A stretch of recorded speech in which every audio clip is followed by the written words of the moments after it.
and welcome to another hasty guide of Edinburgh. You might have seen my first video, which was just a whistle-stop tour of some of the things that I find interesting and that tourists might be able to find interesting about the city of Edinburgh.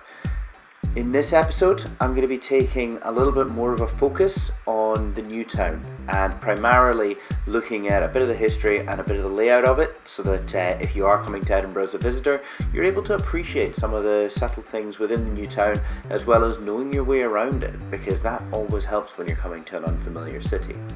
So why don't we just have a wee dive in, shall we? So Edinburgh's new town was unique because it was the first planned city expansion and city suburbs really at the time.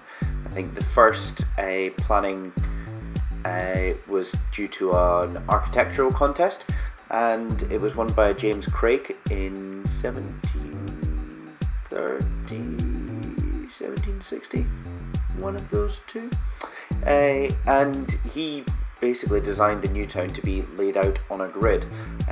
This should be the map of it here. Now, the original architectural plan has been lost to history, but this is a reprint in 1766 or 1768. And you'll see the same grid structure that now still exists to this day in the new town.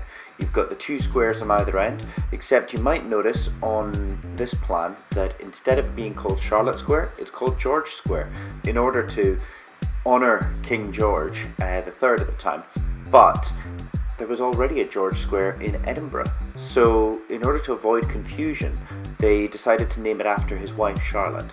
You've also got Princes Street, which the original name for that was St Giles Street. That was decided against, even though St Giles is the patron saint of Edinburgh. It's because he's also the patron saint of lepers, and that's the last thing you want a successful, vibrant city to be associated with. Otherwise, all the other streets are named to signify the union of Scotland and England. You've got Rose Street and Thistle Street. You've got Charlotte Square or George Square. It was meant to be St George and St Andrew. Another thing that's changed from these plans is that on Charlotte Square, formerly George Square, and St Andrew Square, at the extreme ends, so they're meant to be facing each other, you were meant to have a church at each one. Now, the church in Charlotte Square still exists. That now contains the National Register's office, I think. In St Andrew Square, that was a bit of a turmoil at the time, and I think it was owned by the Dundas estate, and they actually built a mansion there and left that spot vacant. So where the church should be is now that green area in front of the Royal Bank of Scotland building. Now, they bought that building a few years after it was actually built, and it's been the Royal Bank of Scotland's head office ever since.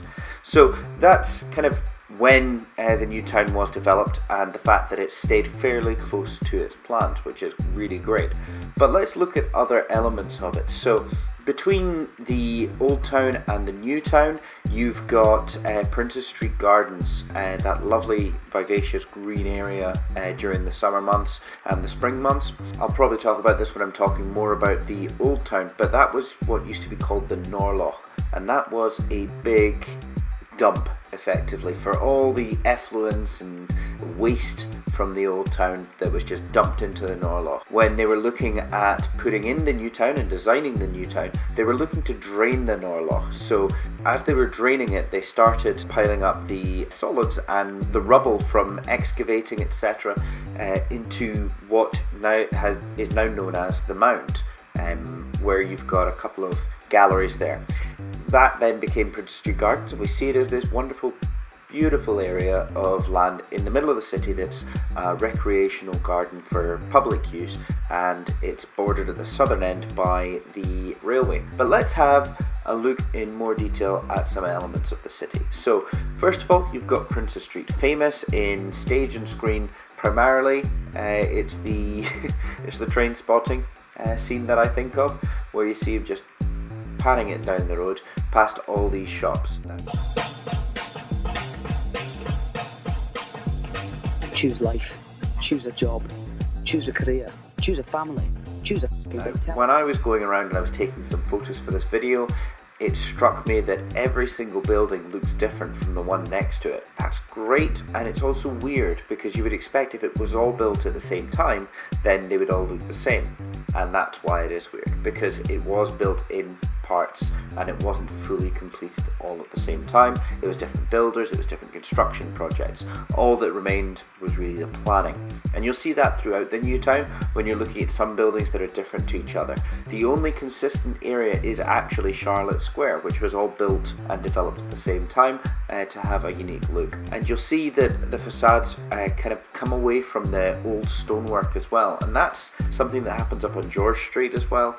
So it was primarily designed as a residential area so that the rich and elite from Edinburgh would move out of the old town and into the new town and get to enjoy the opulence and luxury of wide open streets and magnificent views of the castle. It's slowly changed over the years.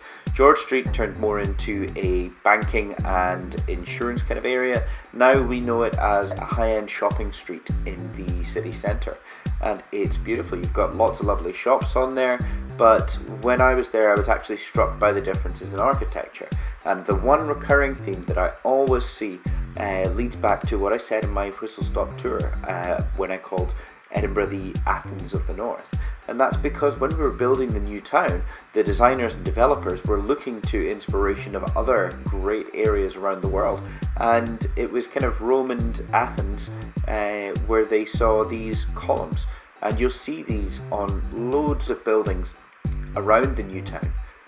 You'll see these Doric, Ionic columns with lovely finishing work at the top. Some of them are very basic, but you'll see that all around there, as well as seeing some buildings with distinctly Egyptian themes. So that's a little bit about there. Now, when you are going around the new town, the main shopping areas are George Street and Princess Street. Queen Street is more of a recreational area and business area, but one of the things that you will find on Queen Street that I really want to point out to you is the Scotch Malt Whisky Society. Now, you have to be a member to get into the private rooms upstairs, but it does have a public bar downstairs known as the Kaleidoscope Bar. And if you are interested in whiskey or you like a little tipple, then definitely give these guys a shot. There's another venue down in Leith, which I'll cover when we do that. So that's a bit of Queen Street. Now, you might notice on Queen Street that at one end, at the eastern end, you've got the Scottish National Portrait Gallery, and that's this unique red stone building to that street. That's very different from all of the other buildings. That's because it was actually added a lot later. Just like at the western end, at the north end of Charlotte Square, you've got this green area because they hadn't decided on what to build there, and it's still undeveloped and it's now just a green grassy open area. Let's move on to Princess Street, and Princess Street is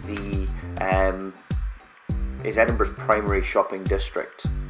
Well, it was originally. You've got all of your key shops there, and you've got Marks and Spencer's, Debenhams, Primark, you've got Topshop's, Topman's, you had HMV's, all these things, mobile phone shops, but that's our high street really. Even though we call the Royal Mile the high street and you've got lots of shops on there, you won't find many locals doing their shopping there because it's all tourist shops. On Princess Street, that's an actual shopping street, so that is where everybody will get their stuff from. Now, when you're looking at the new town in general, the new town actually has several parts to it. What I've focused on in this video is part one, the first new town. The new town was then expanded in later years, off to the west, off to the north, and some areas scrabbling off to the east and onto Calton Hill. So the new town is a great area to go, and it's where you will see a lot of variety with the city, and it's part of what I love about it because it is a mix and a mesh, and it's very cosmopolitan in the truest sense of the word, because we've got all of these styles and all of these cultures coming together to form all these buildings and streets. There are other notable things to do in the new town. You've got lots and lots of bars, you've got lots of restaurants, and you've got some historical sites that you can go and look at as well.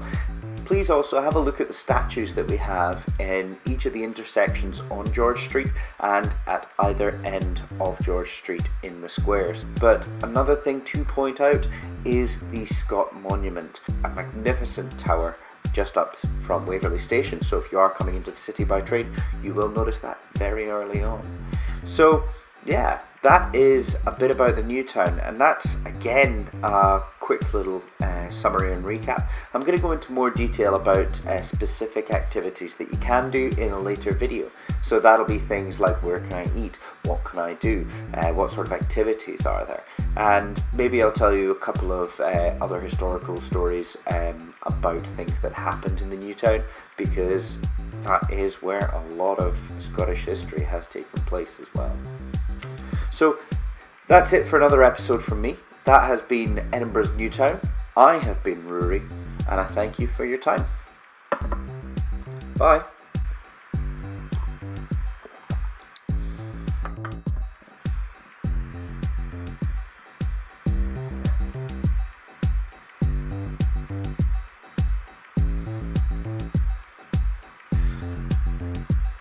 So, well, yeah, that's the end. I actually hope you enjoyed those little freeze frames, because that is me working on how I can get the little, screenshots for the starts of the videos, just because it's difficult to find one in the middle of the video where I'm not just going